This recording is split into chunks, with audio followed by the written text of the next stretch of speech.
নমস্কার, আমি জহিতা। নমস্কার, আমি ইন্দ্রাণী। শুরু করছি বিয়ন্ড পলিটিক্স। দেশ জুড়ে হচ্ছেটা কি, আর কত কি দেখার বাকি?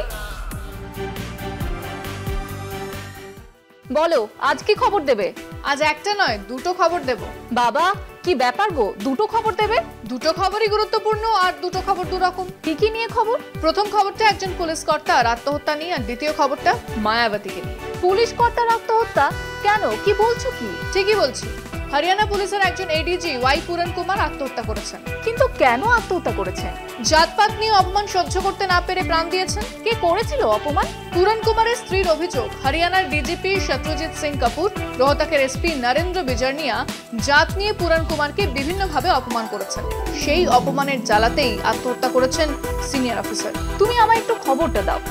তুই এই খবরটা দেখ, তাহলে গোটা ঘটনাটা ভালো করে বুঝতে পারবি। চণ্ডীগড়ের সিনিয়র আইপিএস অফিসার ও হরিয়ানার অতিরিক্ত director general of police Y Puran কুমারের আত্মহত্যা ঘিরে চাঞ্চল্য ছড়িয়েছে। 7ই অক্টোবর তাকে সরকারি বাসভবনে মৃত অবস্থায় পাওয়া যায়। তার বাড়ি থেকে একটি 8 পাতার সুইসাইড নোট উদ্ধার হয়েছে। নোটে কুমার লিখেছেন, তাকে দীর্ঘদিন ধরে জাতিগত বৈষম্য, মানসিক নির্যাতন ও সর্বসমক্ষে অপমানের শিকার হতে হয়েছে। এই কারণেই তিনি আত্মহত্যার সিদ্ধান্ত নেন। পুরন কুমার ছিলেন 2001 ব্যাচের অফিসার ও অন্ধ্রপ্রদেশের বাসিন্দা। হরিয়ানায় তিনি আম্বালা ও রোহতক রেঞ্জের পুলিশ প্রধান সহ একাধিক গুরুত্বপূর্ণ দায়িত্ব ছিলেন। তার স্ত্রী অমৃত পি কুমার, যিনি একজন আইএএস কর্মকর্তা, 8ই অক্টোবর চণ্ডীগড় পুলিশের কাছে অভিযোগ দায়ের করেন। তিনি বর্তমান হরিয়ানা পুলিশের ডিজিপি সত্যজিৎ সিং কাপুর ও রোহতকের এসপি নরেন্দ্র বিজর্নিয়ার বিরুদ্ধে আত্মহত্যায় প্ররোচনা ও জাতিগত বৈষম্যের অভিযোগ আনেন। অমৃতের দাবি, তার স্বামীকে পরিকল্পিতভাবে মানসিকভাবে ভেঙে ফেলা হয়েছে।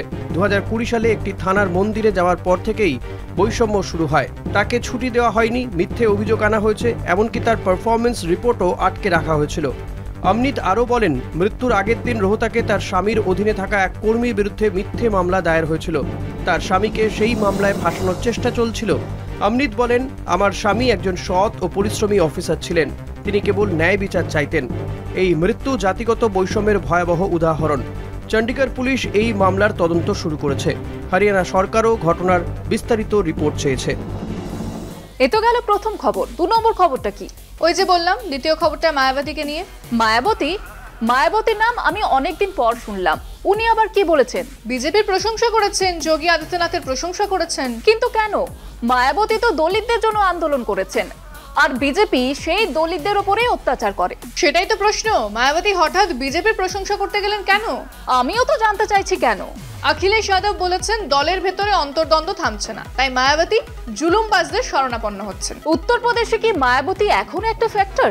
না, 409টি আসনের একটিতে মাত্র বিএসপি জিতেছে। মায়াবতীর নিশান বলতে এখনো রয়েছে কিছু স্থাপত্য আর পার্ক। আর তাই কি মায়াবতী এখনো রেলিভেন্ট হতে চাইছেন?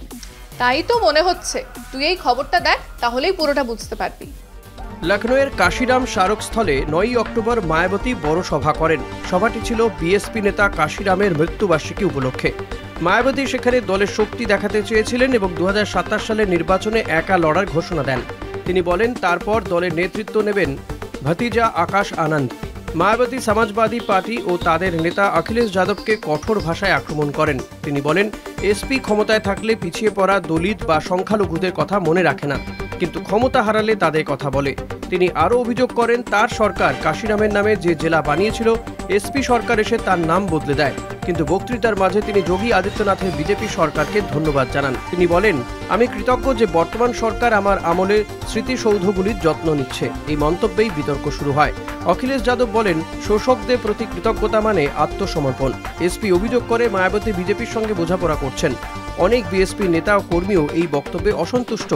বিশ্লেষকদের মতে মায়াবতীর এই প্রশংসা ভুল বার্তা দিয়েছে। এতে এসপি লাভ পেতে পারে।